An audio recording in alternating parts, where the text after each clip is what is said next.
Sports fans, Coach Nick here, and welcome to the B-Ball Breakdown live show coming at you from after the Game 7. We just had two of them in a row and an incredible finish. Awesome to see. We got Andrew Combo Self joining us right now as we're joining this, getting ready going. What's going on, Combo? All is well, man. I guess we're going to have new champions.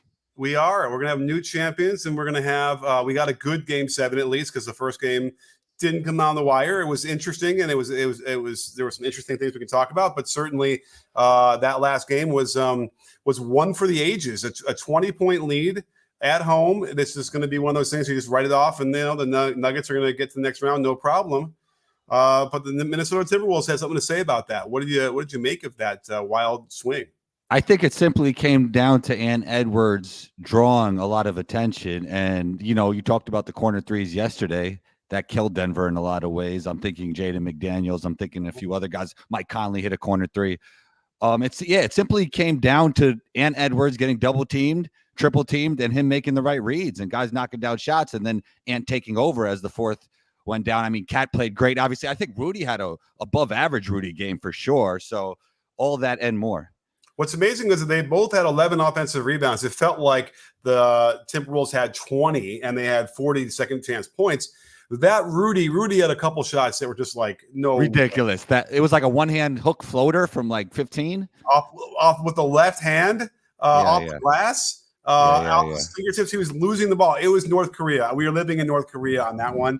And then he had the other one as the shot clock was winding down, an ISO something, whatever he did, that one too. I mean, maybe that's the one you're talking about. I'm talking about and one he had that was lefty, that should not have been able to go in, and it went in. So congrats to him for making some plays. It's what you got to do against the champs to knock them out. All those things are really important. And it definitely thinks that I definitely think that the Nuggets got tired. At least Jamal Murray got tired. Jokic looks tired from the start of the game, right? And he never seems to get tired. But Murray looked like he ran out of gas. Yeah, I mean, it just seemed like Minnesota in general had a lot more juice in that second half, right? It seemed like Denver was struggling to find energy. I mean, I'm sure playing basketball, Coach Dick, you felt those days where you're like, no matter what you do, you just can't muster up the energy. It's not really even about effort. It's just like you don't have it on certain days, and that's what it looked like for Denver. Yeah. In the third quarter, Minnesota outscored them 28-14. They finished with 90 points. I mean, Minnesota didn't even break 100 either. So you could say that, Denver's defense was fine. Their offense deserted them a lot, and you have to give also a lot of credit to the defense for being really physical, taking them out of their things. I do feel like the only thing that was really working for the Nuggets in the second half was the handoff, the get action between Jamal Murray and Jokic. He'd throw it to Jokic, he'd run around, they'd hand off, he'd get downhill, they'd get some stuff out of that, but they'd go away from it. It was weird on that end too. And again, defensively, there's pressure being put on them, and they were wearing Murray down. The one thing I'll also say is that in their effort to double Ant all the time, Murray kept finding himself guarding the four, Naz Reid, Karl-Anthony Towns, and they were getting hurt on that. And that was what then all of a sudden they're posting up Murray with Cat a few times. Reid gets that tip dunk, which was huge because Murray was guarding him, and Reid got a head start out of the corner. I don't know if anybody else would have had some success. The guy that disappeared though was Michael Porter Jr. Yeah, I mean, he shot really bad. He finally hit one in the second half, but yeah, he disappeared. I mean, it's not like he wasn't getting shots up. He was getting shots up. He just wasn't knocking them down. It felt like in the second half, the Nuggets offense wasn't as diversified as usual. I mean, I know Jokic is the point center, but it was just him bringing down the ball, and things seemed more stagnant than usual. Yeah, there was a Michael Porter Jr. 3 in transition with about 4.5 minutes to go, I believe. I wrote down on my notes. I wish I wrote them at the time, but I think it was around 4 something. They had finally gotten a stop. They came down, and he just literally jacked up the 3.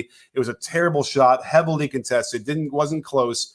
And at that point, I wrote, Denver does not deserve to win this game. And you probably could have written that even before that, because they'd already Minnesota had already mounted this incredible comeback, outscoring them by 30 points or whatever it was in the second half. So there's no question. What it comes down to there is that Minnesota deserved to win this game. They played consistently harder all the way through, even though they did go down by 20. there wasn't much evidence to think that they would be able to come back as far as when halftime hit, was there? No, it didn't feel like it. But like as we talk about, it just seemed like the energy was down for some reason. I'm not sure why that was, but maybe it's just the fact of being the end in a 7-game series, and the other team just had more juice. Yeah, but how about this? The crowd, it sounded like at least half the crowd was Timberwolves fans. Did you notice that? Yeah, I did notice that. Yeah, that was interesting. Yeah, how did that happen? I don't, it's like maybe it's like the modern era with the SeatGeek app and using my code BBall to save $20 off or $10 off your purchase. It's easy to get to tickets, and you can get a plane and whatever. And next thing you know, I think I need American Airlines to sponsor me as well. But you can get there, you can buy those tickets and find good deals and go to the away game. I know that there was a problem with that.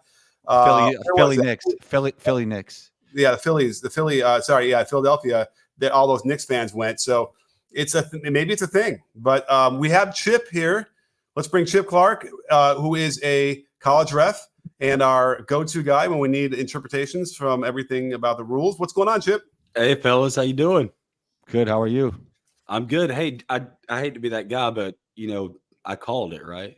You did. I didn't call the game winner. Like that was off, but I did call Minnesota. I guess Ant it felt like a game winner when he was talking to the crowd. So I guess you got it. A little bit. For sure. All right, what a game, man. Holy cow. We have some super chats to get to already. So let's let everybody know here that if you want to get your question answered on this show, the best way to do that is the super chat function on the YouTube side. So if you're over on Twitter, come on over to YouTube and you can do a super chat and we'll give you a lot of love. It'll really help us keep the show going, and I really appreciate it. Mitchell Norris did a nice little super chat for $1.99. There's no question in there, so I don't know if you wanted to ask a question, but I'll try and monitor the comments. If you have one, throw it in the comments and we'll try and throw it up there and answer. But thank you so much for that. I really appreciate it. But we can keep going. Let's do this. So who's next? Scrolling. Here we go. We got the Drew Show. What do we call him? The Godfather of the breakdown, I think. Yeah, might as well. Yeah, thank you so much, Drew Show. Joker looked like he didn't want to be on the floor and spent with 2 minutes left. So stop comparing him to Duncan. I don't know if we ever. I don't know. Did we do that? Maybe people do. 21 is on the floor on that Conley scramble. Ended up a jump ball. Denver melted down. What does that mean? 21 is on the floor. Duncan is 21. Oh, I see. Duncan would have gotten on the floor on that Conley scramble. Is that the one he's talking about with Brown in your half court? Is that the one he's talking about? I was thinking about that too because I'm looking at it. I'm not a guy who likes to dive. I want to stay on your feet and scoop and go. So I was sort of like okay with it, but it definitely didn't turn out. It was indicative of what was going on for Denver overall. Chip, what's your overall thoughts so far on this game and how they were able to come back? Oh man, I mean, goodness gracious, they made some adjustments. I mean, like in my opinion, I think it's a little bit of both things. So I think that the Nuggets, goodness, they didn't hit the shots they were knocking down in the first half. In quarter three, it allowed Minnesota to go on that run, and they took advantage of it. Unlike they had earlier when the shots weren't falling. I know Murray was hitting early, but Minnesota couldn't take advantage of it when some of those shots weren't falling. Unlike what they did in quarter three when they started to go on that run and it just started to shoot up. I know me and you were texting around that point where they challenged on that challenge that we thought, was, probably it's not going to make a difference, but it was a bad challenge, right? Right. The Minnesota challenge. But after that, they just started taking off and going with it. And we're like, well, maybe it does matter. Yeah. Well, I mean, it didn't matter. They didn't win the challenge. It didn't help them per se, right? But it certainly mattered in the sense that, yes, the game became a game all of a sudden. It became a game real quick. And I think that the Drew Show makes a good point. Like, because Jokic, he looks like he's tired from the start of the game. It's like you never can tell with him anyway. But yes, he looked defeated. Murray had really bad body language. They all did. And, they probably were all like beat up and they were all spent and like whatever they could do to get to that part. They weren't getting enough energy from the crowd because half of the crowd was cheering for the other team. All those things mixed together. I don't know. I mean, I'm excited to go through the footage again and see for the video. The only thing I think I mentioned that was working was the get action between Jamal and Nikola, but they like kind of went away from that. And again, the force that they were bringing pressure wise defensively was just too much, and they weren't fouling. It was nice to see that they weren't. There was some weird stuff. We can get some calls. I know Chip, you probably have some notes about it. For sure. So we'll get into that in a second. But we have some more. Let's get some more super chats done before we get too late in the tooth here. Too late in the tooth? Too long in the tooth. Here we go. Massive Fame. Oh, thank you so much. Now we got a recurring Massive Fame appearances now. Thank you so much for the generous super chat. Number 3 MVP is left. D Live outlasted Chet. Luka looks better. This is going to be a dogfight series. I still think Mavs in 6, ready for sub 100-point games. I said this in the tweet, and I didn't even see the reaction. I don't know how well it went over on Twitter, but I think that this series exposed some flaws for both teams. Both Denver and Minnesota exposed each other for some things, meaning that I think Dallas does have a real chance to win and get to the NBA Finals. What do you guys think? Yeah, I think so too. I mean, I do think they had a better chance versus Minnesota than they would have had against Denver. So I think that gives them the upper hand. I think Luka, as good as Ant-Man is, I mean, Luka's the best player on the floor. And I think we saw it even with SGA. Like, SGA is so great, but when Luka's playing at his best, there's really nothing you could do. Right. Now, and we're probably not going to see – so like the real question here is that, Denver was doubling Anthony Edwards every time he touched the ball.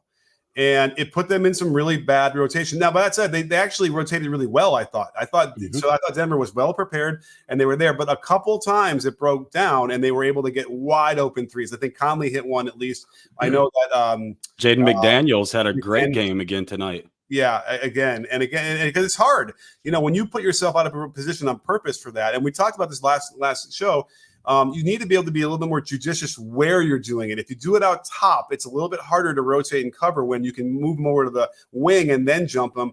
A couple times, I think the difference in the second half, in my mind, was that Anthony Edwards was giving the ball up too easily in the first half. So you'd see a double, and then he'd pass it so fast that the second guy would quickly run. And so it almost looked like a switch.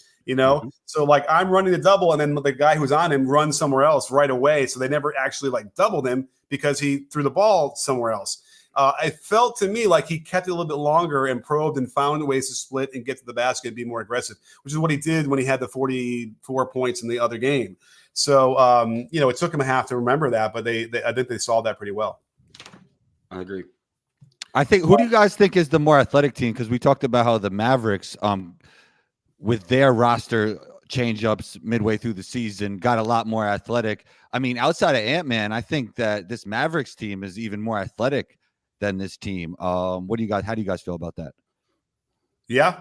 I mean, if you go across the board, Gafford, like when we were watching them against OKC, there were moments when OKC was really hurting them with their athletic ability and quickness and speed. But Gafford, in my mind, even during those moments, was keeping up. And he's a guy who's a really good athlete like that and can keep up that way. And then you got guys like Derrick Jones Jr., who's also long and quick and can keep up. Josh Green, the list goes on. So Lively's pretty athletic too. They're Lively, absolutely. PJ Washington, and they're long. So they're going to bring a lot of stuff. And then we got Luka. Luka against Ant is going to be awesome. You have to choose, especially when you have Kyrie as the 1A. They don't have that on Minnesota. Although Mike Conley's been playing great though. He played great. He hit a couple shots, man. I was like, I couldn't believe that pump fake 3 was crazy. The pump fake 3 was nuts, man. Yeah. Nuts. That's a tough shot. Yeah. I mean, that's kind of how maybe the basketball gods are on your side, right? When he finally got one. A 15, 16 footer fade away. Yeah, and then he hits that and one off the glass. It was off his fingertips. He was like losing the ball. He like almost volleyballed it into the rim on an and one, and he hit all his free throws, right? Or let's see, what did he go from the line? He missed. What did Rudy go from the line today? I felt like he made most of his. Rudy right? was 7 for 9. I mean, really, he missed 2. That it's a broken release is what he has, but he's figured it out. He's been able to get it to push it up there. Whose release is more broken, Kyle or Rudy's? Kyle Anderson. Oh, geez.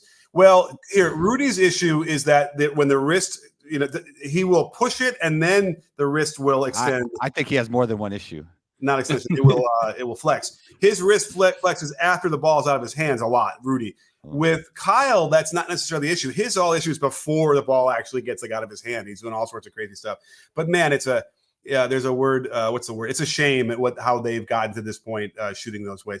Interestingly enough, by the way, this issue with Rudy where he doesn't flex the wrist, snap the wrist at the right time. Tony Parker had the same issue. It was very weird. I don't know if it's a thing about France and whatever, but we have to find out if they had the same, shooting coach or something. I didn't remember that. That's crazy. Yeah. One thing else. would shoot it like a neutral wrist, and then after the ball was out of his hand, then he would kind of like flex it, like, oh yeah, supposed to snap my wrist. It was really weird, and he was not honestly. He was very inconsistent, I think, from mid range because of that. So, and what's interesting is at the end of the third quarter, when Minnesota was going on that run, I was texting with a friend of mine that's a Minnesota fan, and he's like, I love him, but we got to keep Rudy out of the game. And I was like, I agree. And then they come back in at the start of the fourth quarter, have him back out there. And of course, he makes that crazy looking, shot and gets fouled. He missed the free throw on that one. But anyway, I was like we said, you got to get him back in the game. Yeah. I was like, but man, his shot is ugly. And then he hits that turnaround shot. And I was like I said, oh, what a beautiful shot. And then he got some offensive rebounds, and he was muscling down low with Jokic better than he had. He had a really good fourth quarter, in my opinion. Rudy had a really good fourth quarter. Yeah, and we haven't even talked about Naz Reid, who should get the game ball without question. But we have a lot. Ant says that Jaden McDaniel should get the. Well, Naz wasn't good until the fourth quarter, and I love Naz Reid's game. But yeah, I guess you're right. And then he subbed in for Ant, but he was incredible in that fourth. I guess that's when it mattered. I mean, that block, he blocked Jokic in the post, and then he did a dunk. And then I'm missing a couple other shots. I mean, he was the X factor because Cat goes to the bench with foul trouble. There's your foul trouble. Finally, Cat got in the foul trouble. They were talking about it. And I'm like, what foul trouble had he in until today? It's a sign of a good team. Rudy has to go to the bench and you can play well. Cat goes to the bench and they can find other guys to step up and play well. I mean, Reed has always been, I think, Combo, we talked about this earlier in the year, right? Reed is like the guy who makes it kind of unfair, almost like how Michael Porter Jr. was supposed to make it unfair for Denver, and he completely disappeared. He wasn't getting rebounds. He doesn't get a lot of rebounds anyway, but when you saw all those, they must have had, of their 11 offensive boards, I don't think I can do it yet on the NBA site, can I? No, I'm going to keep refreshing. And MPJ's his jump shot left last year too. Yeah, like it disappeared. But he was making defensive plays throughout the series, I thought, which was really good. But he doesn't crash the boards at all when they really needed him to. I have a feeling that of the 11 offensive boards they got in the game, 4 of those had to be in the fourth quarter. I would think they got a lot in the fourth quarter. And a couple of them, I'm like, well, okay, Murray is this outmatched. Jokic was above the 3-point line on one of them, which he didn't come back down. And then there's Michael Porter Jr. He's 6'10". He's got to get down there and grab a board or two, and he wasn't doing that. So let's get to our next super chat. Andrew Zhu, another besties of the breakdown, with a question. Denver didn't have to go to bench players like last year. Thought they were in trouble once Watson dropped out of the rotation. Yeah, I mean, that's a really great point. And Watson didn't play. Where is he?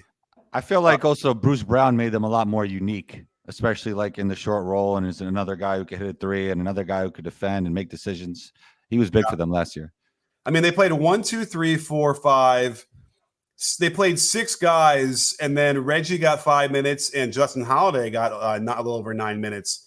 So you could call that call it 8, but really it was like 7-ish. That's rough. And then, on the other side, if you look at Minnesota, they had 1, 2, 3, 4, 5.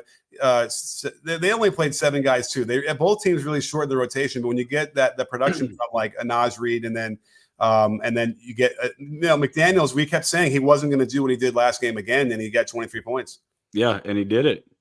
And he did it, and which was clutch for them because they didn't get much contributions from Alexander Walker in this game at all. Like he was missing some open shots, so they needed some of the other role players to step up. For sure. All right, let's keep going. We don't want to have people waiting too long, but Drew Show is back. Drew Show is always awesome, and you really appreciate the multiple super chats every time we do this. He says, "I'm calling it now. Joker and Denver never come close to an NBA Finals. My man is out of the league, doesn't extend his contract. Guy not built to last." I don't know about that. There's nothing that says that about Jokic, right? I mean, I guess it's that narrative that he doesn't really like basketball. He'd rather go play with his horses and things of that nature. Like he's going to retire early. Oh, okay. That's interesting. What do you guys think? I don't think that. I think he'll continue to play. Mm-hmm. Yeah. I mean, is he 28? What is he? We know who he is? How old is he? I mean, he's going to get 1 or 2 more huge contracts. I doubt he would turn those down. Mm-hmm. Right. It would be very hard. But he's 28. He's 28 years old. Right. It's insane. But you know what? If there was ever going to be a guy who would do that, maybe it would be Jokic, I suppose. Yeah. Interesting. But that would be a 30 for 30. Like if it would. If he retires this year or something. Yeah. But I would like to see Denver upgrade a little bit, find a way to trim add to the roster, maybe swap out Reggie, get a little better fit at that position, and then one more big or something like that. I think they can make another run for sure. I mean, everyone else is young and in their primes, so interesting. But we'll keep They need to get Bruce Brown back. Yeah, Bruce Brown was big. All right, let's keep going. We got Andrew Zoo again. Thank you so much, Andrew. Dallas won't get lobs and offensive rebounds versus Minnesota. I mean, that's probably true. Or they won't get as many. I mean, and listen, Rudy, we all know it's not even worth pointing out. Like sometimes I went on pointing out where he will just thwart anybody wanting to shoot around the basket, right? They just dribble out. They don't even look. And that's going to happen. And then lobs too, where he might knock away a couple. Yeah, I mean, that's certainly a thing. I was trying to remember if is Dallas relying on that on the offensive rebounds?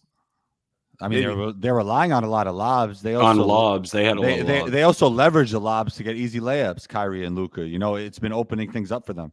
I mean, by the way, Rudy's going to get dunked on. Let's not. 100. And I feel like Rudy's a guy that people want to dunk on, right? Yeah, and it's because he tries to not get dunked on, and he's going to get dunked on. The other guys don't try; they don't get dunked on. It's their fault, or it's their issue. But so I mean, they're going to get Rudy. Rudy's going to get them. It'll be a nice back and forth.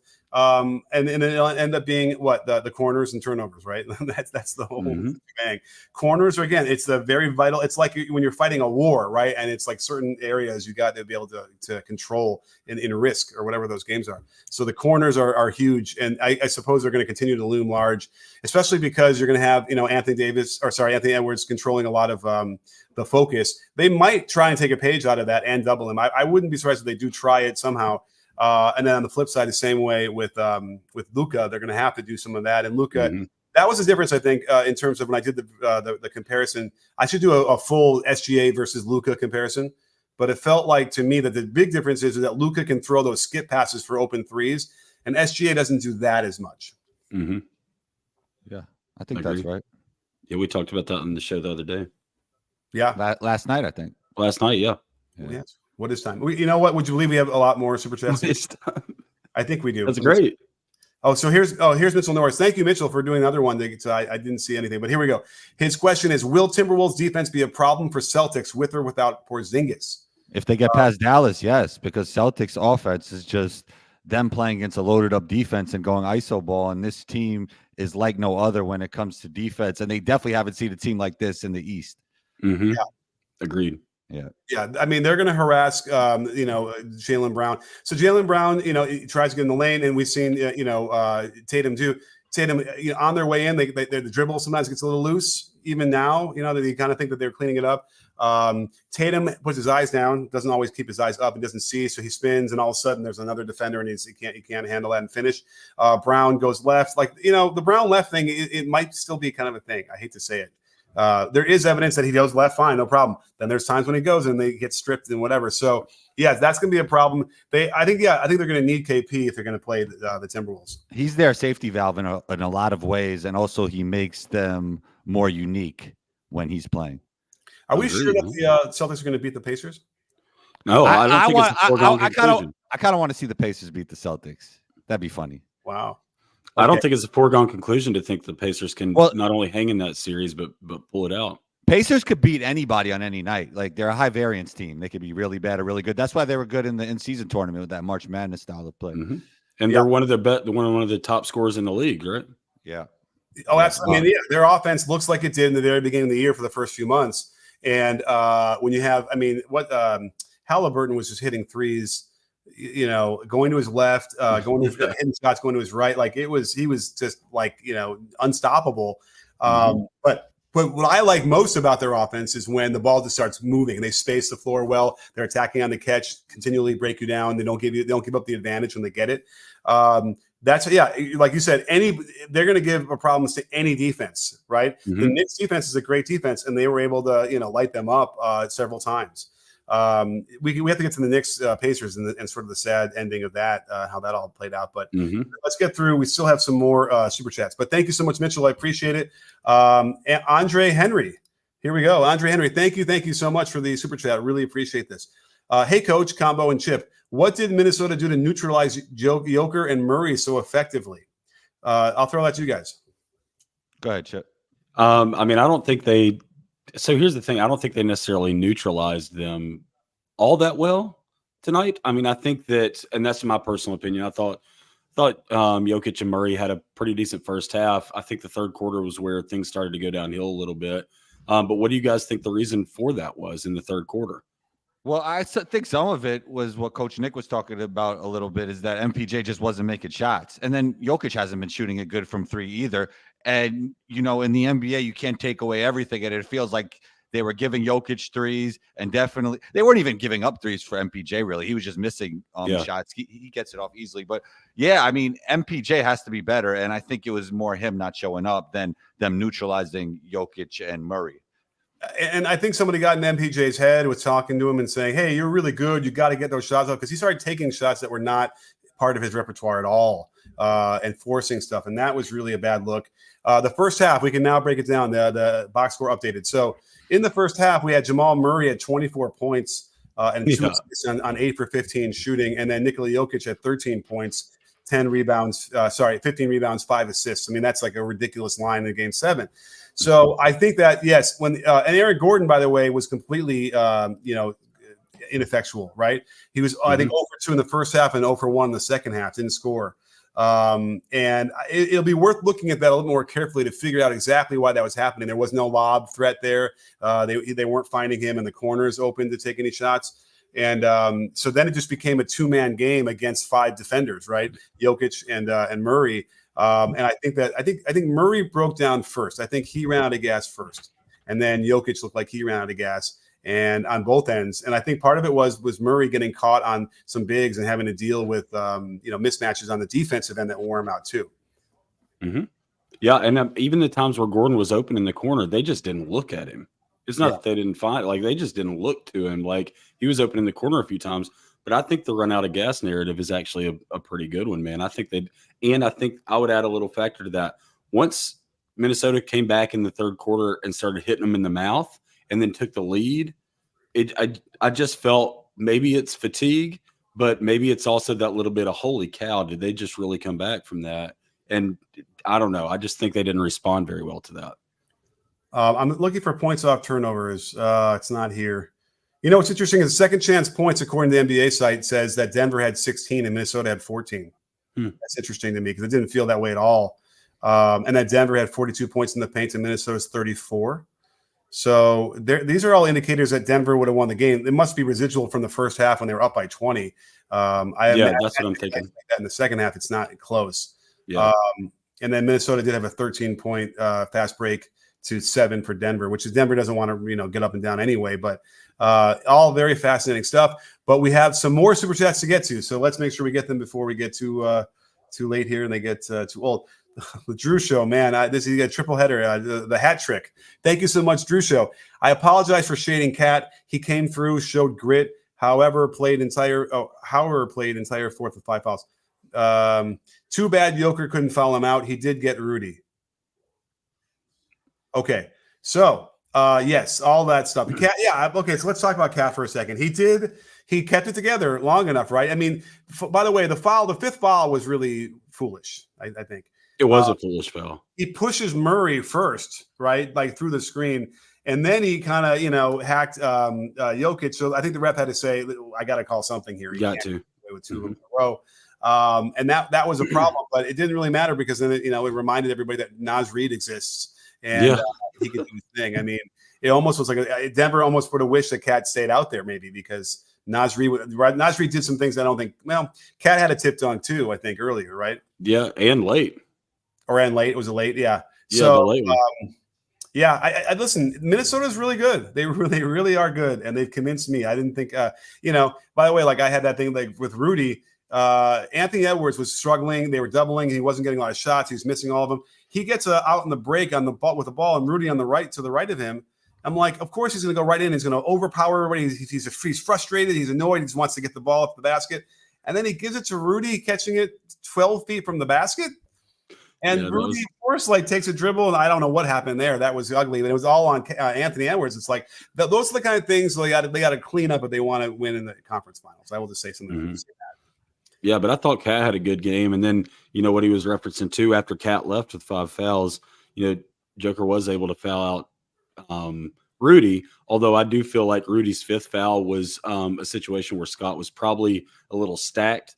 He came in from as an outside official on that one, and I feel like looking at the baseline replay, I don't think there was much there on Rudy's fifth foul, but the sixth one was definitely a foul. But I think Rudy's fifth foul was probably one that they'd like to stay away from. For sure. Now we had a challenge that was not overturned on the Jokic play, right? Was it Cat? Cat? Yeah. So let's go over that real quickly. Jokic was, very provocative in his extended 1-2 to the basket, not a travel. But then we had a lot of contact with the ball, a lot of contact going on. What did you think about that, Chip? The Timberwolves challenged it, thinking that it wasn't a foul, and the foul was upheld. Did you agree with that? Yeah, I did agree with it. Although, so I agreed with it after they go to the challenge. At the challenge, like once they challenge it, they cannot review whether or not a held ball occurred prior to that foul. Okay. They can, and I'm glad you brought that one up because they can only review a few certain things, but whether a jump ball occurred prior to the arm contact is not a reviewable matter when they go to review a foul of a challengeable offense. So they go to review that play. You see the hand on contact with the ball first, and then as it slides off, you see the arm contact, and that's when he kind of loses control of the ball. Okay. So in my opinion, they didn't come out and confirm it, all that stuff. They just came out and said there's not enough evidence to prove that we should overturn this call, essentially. Not clear and conclusive evidence. So since it was called on the floor, I support them sticking with that because I agree there was not clear and conclusive evidence. His hand clearly slid off onto his arm, caused him to lose control of the ball. So I agree with that. Although prior to that call, I would have liked to see, I think, a jump ball called on that play. I think Cat got his hand on the ball long enough to tie it up with Jokic, and I think a jump ball should have been called personally. I mean, it was a messy play because there was a bunch of fouls maybe in the beginning of the drive, too. There was like a contact with the shoulder, contact somewhere else. Again, that's not part of the play that I don't think they're going to look at either, even though it happened sort of before that. So it just got all jumble of stuff going on in there, and that was a tough one to have to, and they had to make a decision. And, he could have called a jump ball in real time, and they could have contested that on the other side, right? Minnesota or Denver could have been like, no, that's a foul. And it could have been flipped the other way by that point, right? It almost feels like they had a challenge left? Oh, yeah. I don't know. I'm just saying hypothetically. Yeah, hypothetically, yeah. But yeah, I think I would have probably liked to see a held ball on that, resulting in a jump ball. But after review, once they go to the challenge there, they've got to stick with that, in my opinion. And you just reminded me, let me make one clarification to the video I dropped today, because I felt like an idiot. I had posed, and we can talk about it for a second in terms of when you want to take a challenge. In that last play at the end of the game last night for OKC, when they challenged it, I don't think that they realized that Kyrie got the rebound, and even if they were successful in the challenge, Dallas gets the ball back. But for some reason, in my mind, I got stuck thinking that Dallas was up by 1, and so they were going to have to foul him from the line again, which is not the case. But that was the only little piece, because everything else is still the same in terms of the analysis. They probably, it wasn't worth risking losing it to the last time out. I think that was my biggest point on that too, and I'm glad you issued that correction too, because it passed both of us by earlier when we were looking at it. So, but yeah, that was the biggest point to me, is the fact that they challenged a call that I knew was not going to be overturned, and that they should have known was not going to be overturned, and were going to lose their last time out, which takes away completely their ability to advance the ball, with the timeout. So that was always the biggest takeaway for me, is that in my opinion, you're going to get crucified by your fan base if you don't take a challenge there, because everybody's going to be like, why was this not called, or why was this called a foul and not challenged? But I think the smart move would have been to not challenge that play, let PJ go shoot his 3 free throws, see how that results, get the rebound, call a timeout, advance the ball, whatever you got to do. And then you have that with a couple of seconds left. You know? And I showed in the video there was more than a couple times this year where with like 3 or 4 seconds to go on a sideline out of bounds play, they generated the shot and nailed it. So they proved they can do that. And somebody who I know was on the court, near the court, was surmising that they might have thought if they won, it would be a jump ball, because again, once the ball is released, if it's not clear who gets the ball on an imminent possession, then it's a jump ball, right, Chip? Yeah, it would have been a jump ball at the center circle if that was the case. However, on that play, when the whistle was blown and the ball became dead, imminent possession does lie with Kyrie on that one because it immediately goes right to his hands. Also, keep in mind too, Josh Tiven had a little bit delayed of a whistle on that because that's a tough play to process in a crucial moment. If you even watch him, you see him see the contact, then you see him look to see where the ball is starting to go, and he's processing it while he's doing that. And then you see him raise his closed fist to call that foul. So there's also a little delay there. And as soon as he blows his whistle, the ball is going right in Kyrie's hands. So they would have gotten the ball back if the challenge was successful. Well, let's get out. We have some more super chats. Joshua Park, thank you so much. You're so generous for the super chat and the question. Combo, why don't you take this one? Did Malone mismanage Jokic's minutes? No. Ooh. Got to have him out there. Yeah, I mean, what else could you do? There's no other choice. And he played 46 and a half minutes. Yeah, that's what you have to do in a game 7. Yeah, I think so. Got to find him a couple more minutes, I think. When would you have found him some in quarter 2 probably? I think you could probably have found him. Well, I guess in the middle of that horrible run in the second half, I was going to say like the last minute of the third quarter, and then he gets that whole timeout before the fourth quarter, which would help. But that would have been tough because that was in the middle of a 30-point swing, right? Yeah. But at what point, like he did run out of gas, and so at some point, yeah. So here's what I'm trying to think. It's a game 7. It's crucial. Your season's on the line. You're home with it. Yada. I would probably have already come up with like, okay, how many minutes am I going to play this guy, no matter what? And I probably would have said like 44 max. I think they mismanaged maybe how they used him because I thought it was too much point Jokic at the end of that game and they weren't throwing in enough different looks. I don't think I would have played him any less though, to be honest, especially in a game 7. Interesting. Yeah, I would have shaved off a minute or two there, probably in the second, probably the end of the third, and just maximize the TV timeouts in between the quarters too. I mean, you said that's basically 2 minutes, so that's not really. If you're going to be a 2 minute different than Malone, that's not really saying he mismanaged it, right? It's not. It wasn't like blasphemous.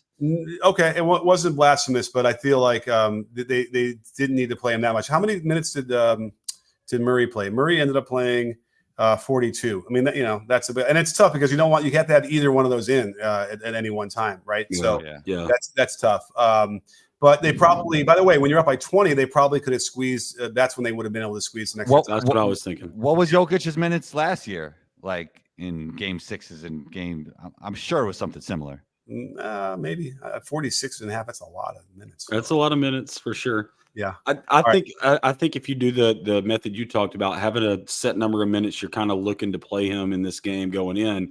Then when you get that lead built up in quarter 2, you could probably still a couple of minutes there, save him for the run at the end. But let's get to we have so many super chats on. I'm worried they're getting old. Brian Holiday, thank you so much, Brian. Did the Wolves show the blueprint for a Jokic team? He got his numbers, but he seemed gassed over the last 2 games dealing with Rudy, Cat, and Nas. Okay, same idea here. You can. By the way, it's a little bit like what the Pacers did to the Knicks, right? So my theory here is that Carlisle sat down to begin with, knowing they were only going to play 7 or 8 guys, and we're going to just press and we're going to wear them out. And it's and hopefully we get to game 7, and by then the war of attrition will have happened, and we will be able to take the whole series. Does this feel like this is what happened against the Nuggets as well? I got a little story from Team USA that I heard from a source. Okay. That we're talking about Rudy, Cat, and Nas, and I heard Team USA was giving Anthony Edwards a little bit of. They were basically saying like you can't win with 3 bigs or 2 bigs, and Anthony Edwards looked all of them in the face and said, "I'm going to make this shit work," and that's the story, and it looks like it's holding true. I mean, yeah, he is making it work, and it's really like nice to see everybody sort of fall into the roles with Ant at the top, right? That was always going to be the worry with Cat there. Would he be able to share? Would he be able to change his role? I gotta tell you, I didn't think it was going to work. I mean, I'm not. It wasn't a hot take. Nobody thought it was going to work last year, right? It didn't work last year very well until it started to maybe later on. But this is definitely a surprise. I'm really, really shocked. I still feel like maybe Rudy has a bit of a ceiling on a team that he's on. And there is probably it used to be, you can't play him because they're going to switch and roast him on and now they get him switched, and now they're roasting him down low with Jokic. But he doesn't have to worry about that anymore, right? There isn't anybody he's going to play now, be it Dallas or the Celtics or the Pacers. Well, no one's going to do what Jokic can do to him. So they got through the crucible there, and they're ready to. He'll be better.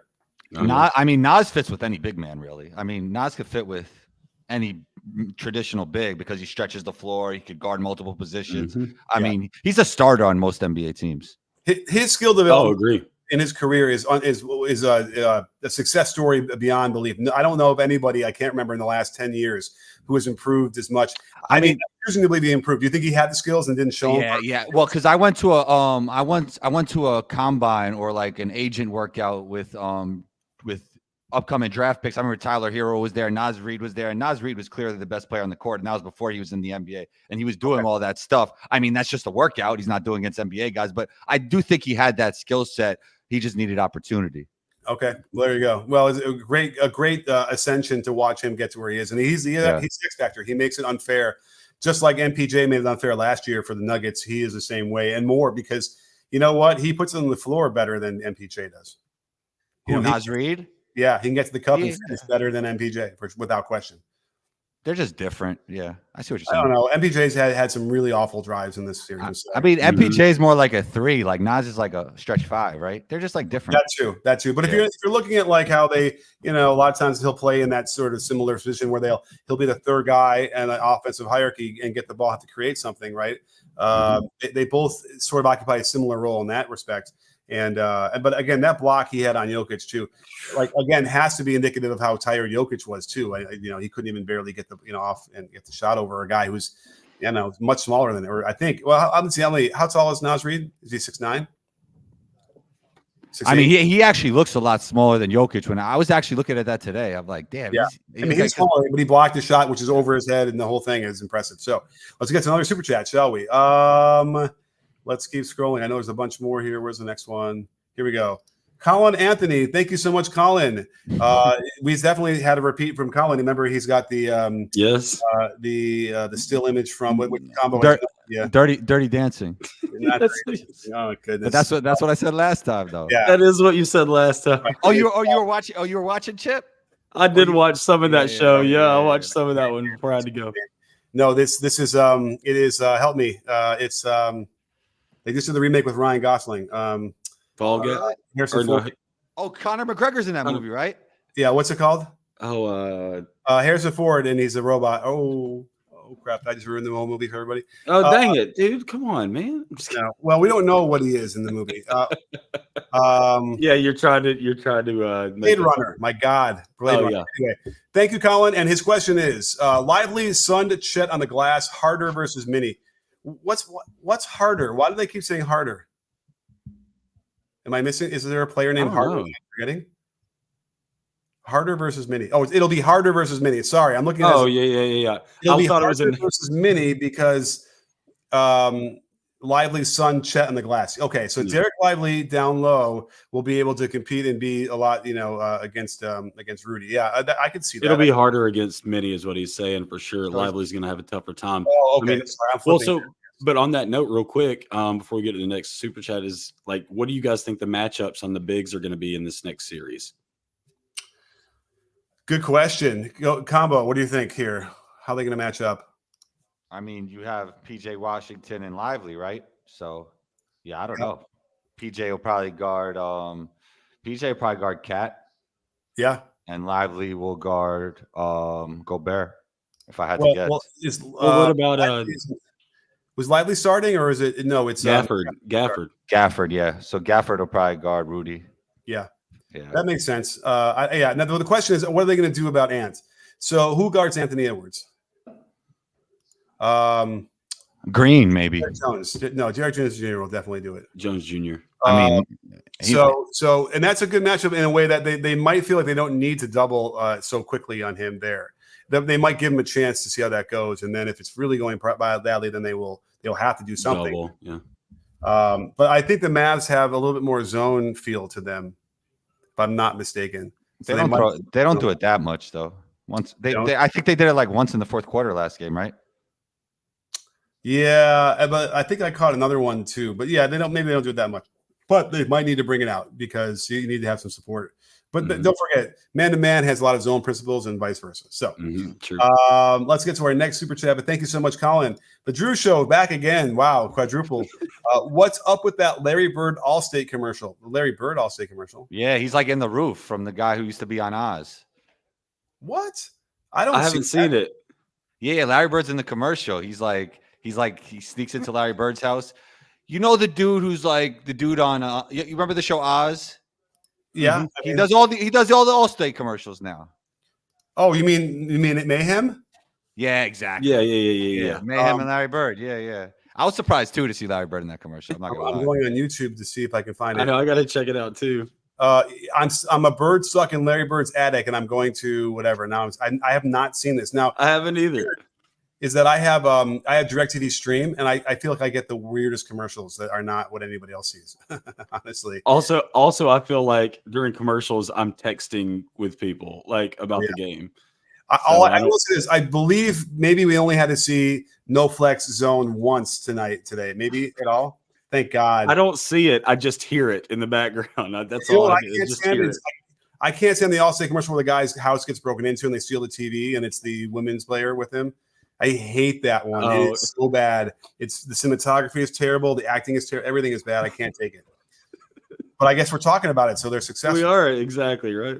All right, let's go. Here we go. Yeah. Oh my goodness. EH Chaser, thank you so much for the super chat. Sorry for the delay, but we're getting through them as quickly as we can. Thank you. It's so generous of you for the super chat. Denver is missing secondary dribble penetration after Jamal to generate rim pressure. Normally, they can rely on playing bully ball from Jokic and Gordon, but they ran into Minnesota, who are best suited guarding that style. Very great point. They did not have anybody else to kick it to. By the way, MPJ tried a couple times throughout the series, or a few times, and it did not go well. He threw one away in the game 6 that was just he got it stuck in the air, trying to pass it to Jokic, and Rudy just took it. It was really not a good look. They don't. I mean, Reggie would probably be that guy, but Reggie, I feel like by this game he didn't have it. He didn't know what he was supposed to do, and I think they had to cut his minutes severely too. Anybody? No. Yeah, I mean, kind of like what I was talking about with Porzingis as a release valve for the Celtics. Yeah. I mean, I think Bruce Brown was a lot of that last year, and I think they were missing that. With the bully ball, you need somebody who plays in the short role and could space out the three and kind of like fill in gaps that you need. Yeah, I don't think I saw a short roll. I can't. I feel like I didn't see once in the second half where Jamal comes off a ball screen for Jokic and then hits Jokic in the short roll. I feel like I didn't see that. I mean, Aaron Gordon does some of that with like in the dunker spot, but then Rudy cleans all that up with him playing off Jokic now. So it's been tough for him at times. Mm-hmm. Yeah, it might be worth me going through and looking at some of the Gordon good stuff and then examining what he did last night. There's got to be a big difference where he was in the offense, where he's positioning himself. Like I can't picture it right now why he was so ineffective and so silent. Like it's not Aaron Gordon, just not there. He wouldn't even know he was on the floor. Rudy playing off Jokic at times.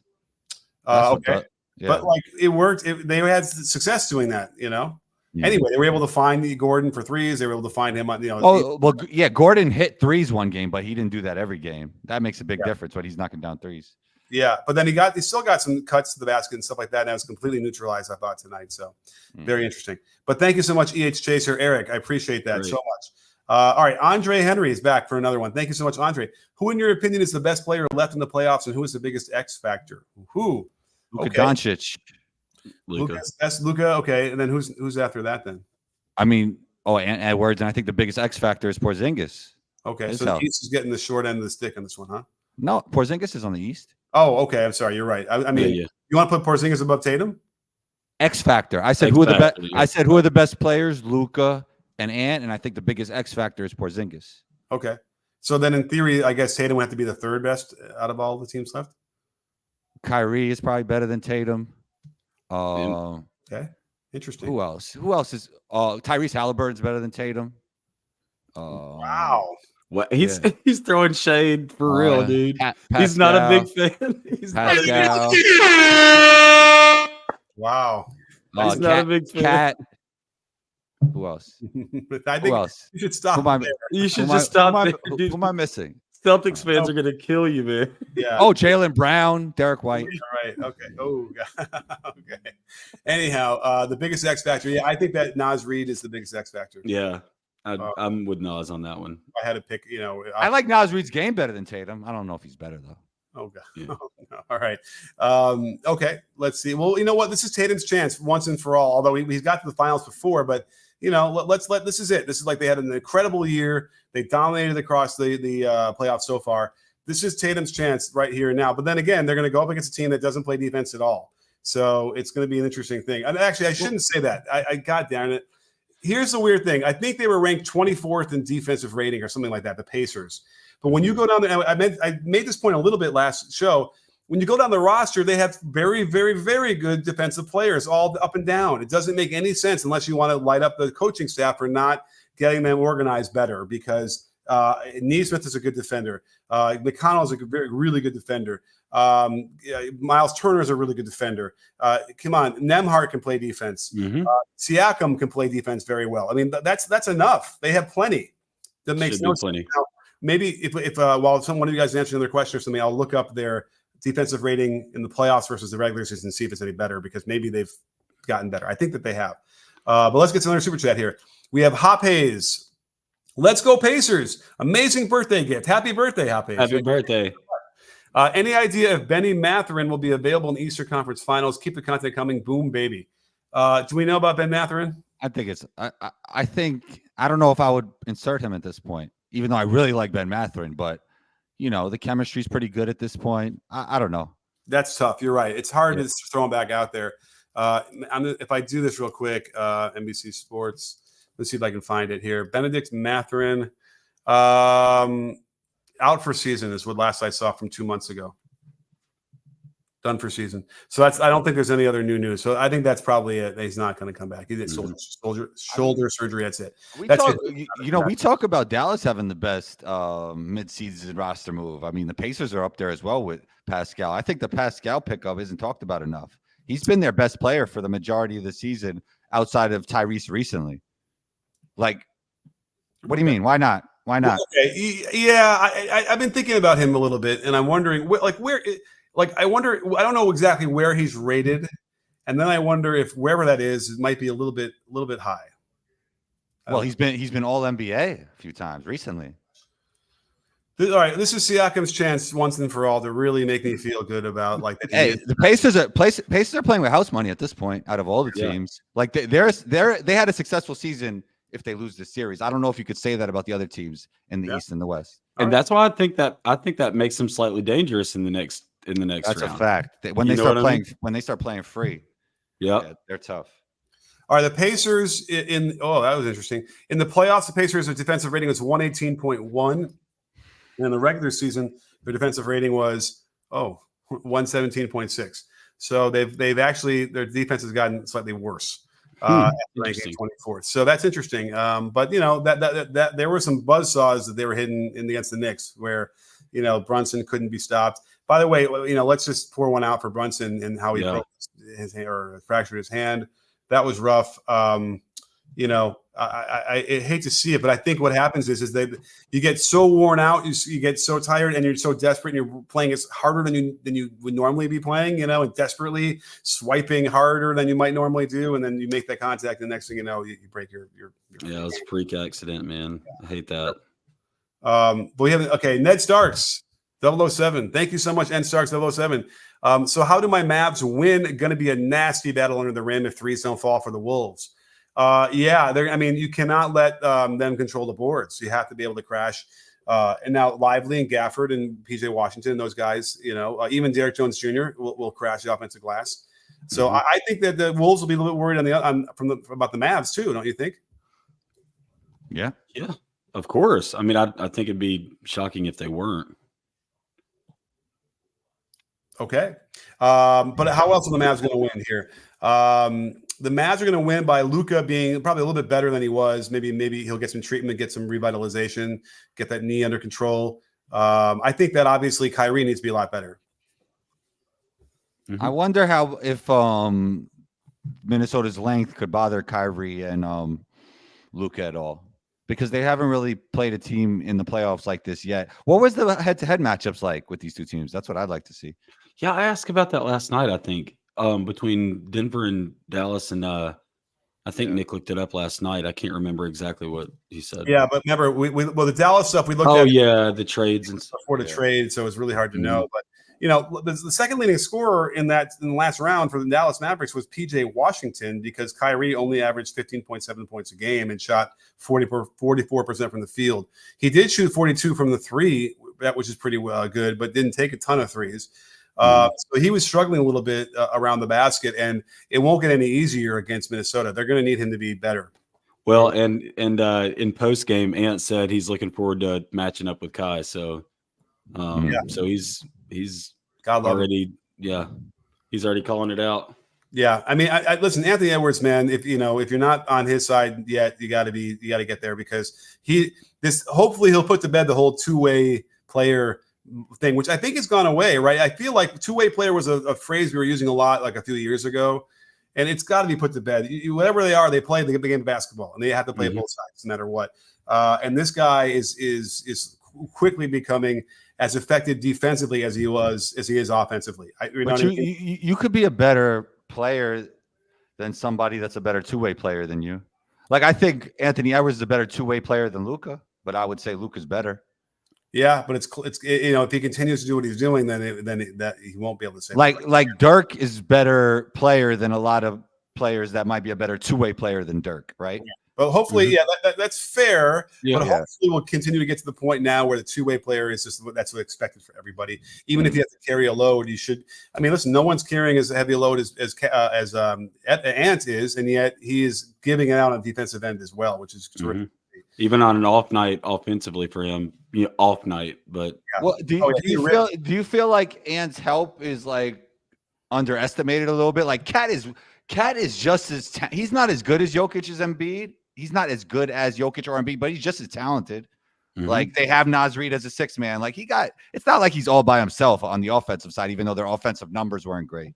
Yeah, no, that's true too. Yeah, he's very talented, and again, the way he's been able to mold his game to fit in has been inspiring, to say the least. And Mike Conley's the perfect guard. He's a little bit older, but he's a perfect guard next to Ant-Man. And I think they could get Darius Garland next year, which would be really big for like a Conley replacement.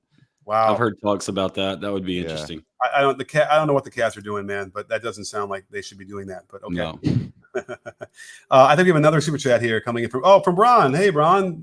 So thank you so much for your super chat from Canada. Quick, non-serious question. Love them. Who would you trust more to score in the short roll, Gafford or Rudy? Gafford. Wow, Gafford struggled, man. He really struggled too on some of those earlier in the series. But yeah, you got to go with that group roll. You're gonna say I would trust Gafford more anyway, right? 100%. Yeah. Rudy's gonna bobble it. He's gonna get all awkward with it and whatever. But again, shout out to Rudy. He did what he needed to do, and he made some plays, and that's what's got to happen. when you want to pull these games out.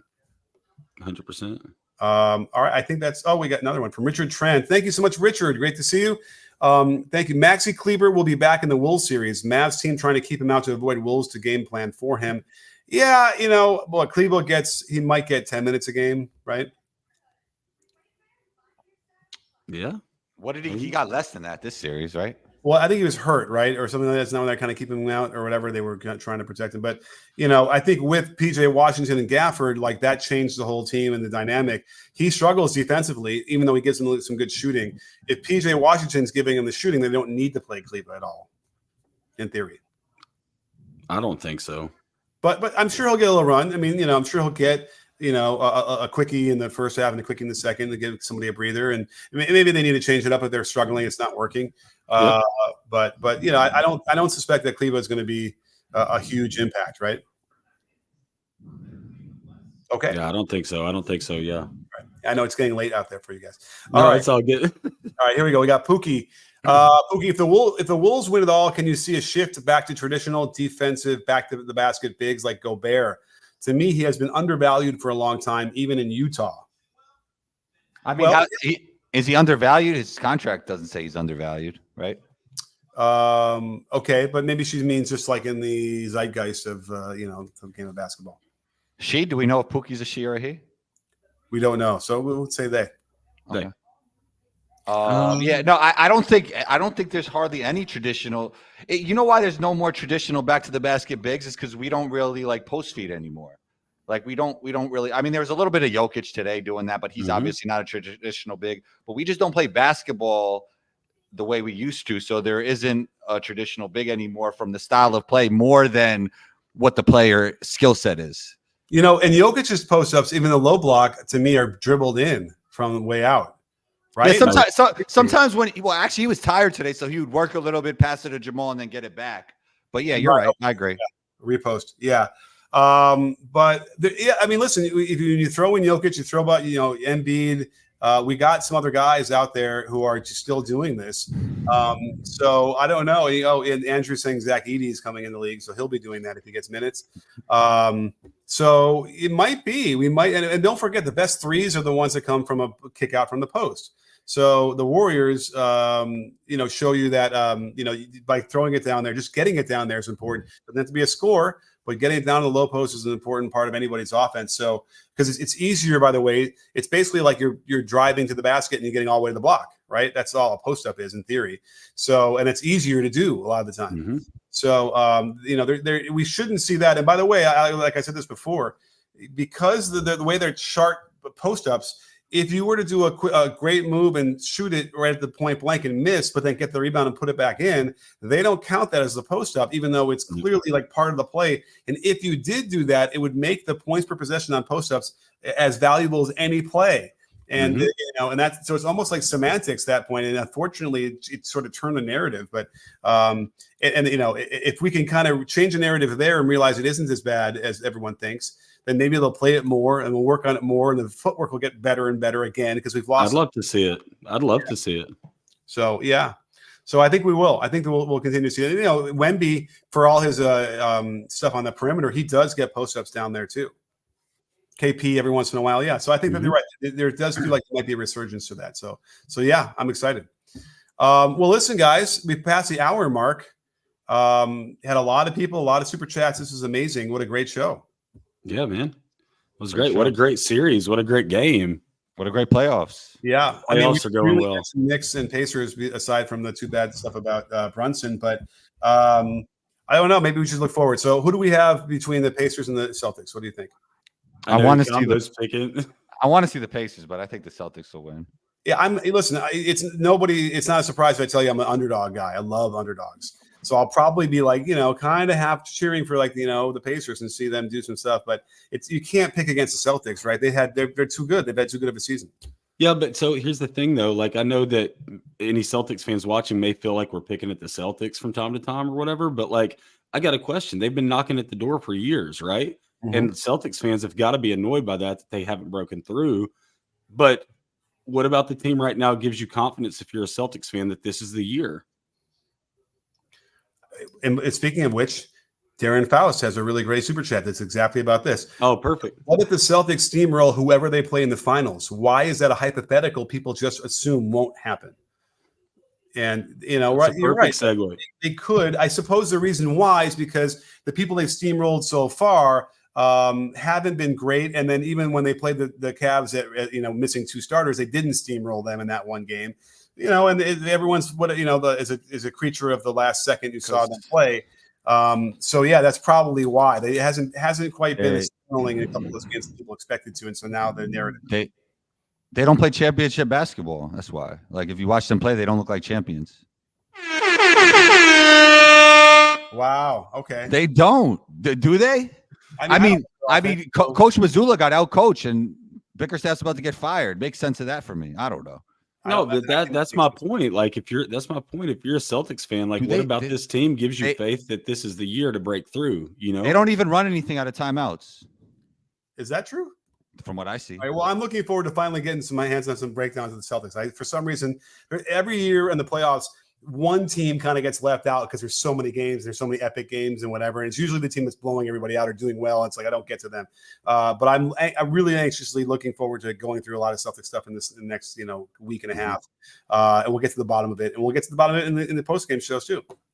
Heck yeah, man! I'm gonna watch a lot more of that series than I was able to of the Celtics Cavs series. That's for sure. All right, cool. Well, don't forget, during the conference finals, I'll probably just be doing live post-game shows on every game. There's only one game a night now, so I'm really excited about that schedule changing. So don't forget to check out the video I dropped today, this morning. And it's doing really well, but continue to watch it if you won't mind. And anything else you guys want to shout out? No, man. Thanks for having me on, brother. It's been good. It's been a great playoffs. Looking forward to more. Yes. Great basketball. Absolutely. So tell everybody, Chip, you got to follow him on Twitter because he's got great analysis of all the foul calls and the non-calls, all that stuff. Tell him how you find you, Chip. Yeah, on X or Twitter, it's @officialchipc, @officialchipc, and I try to post about controversial plays. A lot of times now I'm watching the game so in depth, I'm not posting as much during the game. I post about a lot of plays the next morning usually. So awesome. So keep an eye out for that. Combo, how do we find you? You can find me wherever you listen to podcasts. Combo's Court, man. Combo's Court. Boom. Look at it. Nice. Yeah. And on Instagram, 12combo, ONETWOCOMBO. I post actually, sometimes Coach Nick makes a guest appearance on my IG with the micro content. So, yeah, you can follow me wherever you listen to the podcast, Combo's Court, and on Instagram at 12combo. All right. Well, thank you guys so much. Thank you, everybody, for the super chats. Wonderful to see all the recurring people, new people. Great conversation. Lots of you guys out there. Don't forget, we'll keep doing this. So keep your notifications turned on for everything, every kind of video, live, edited, all those things to be part of the conversation. I respond to as many of the comments as I can. And then certainly on Twitter, if you at me, I usually get back to you. So thanks so much for being here. And don't forget, sports fans, at B-Ball Breakdown, we're not a channel, we're a conversation. You in? Are you in? I'm in. Oh, wait, let's do this in order. Are you in, Combo? Yes, sir. Are you in, Chip? Absolutely.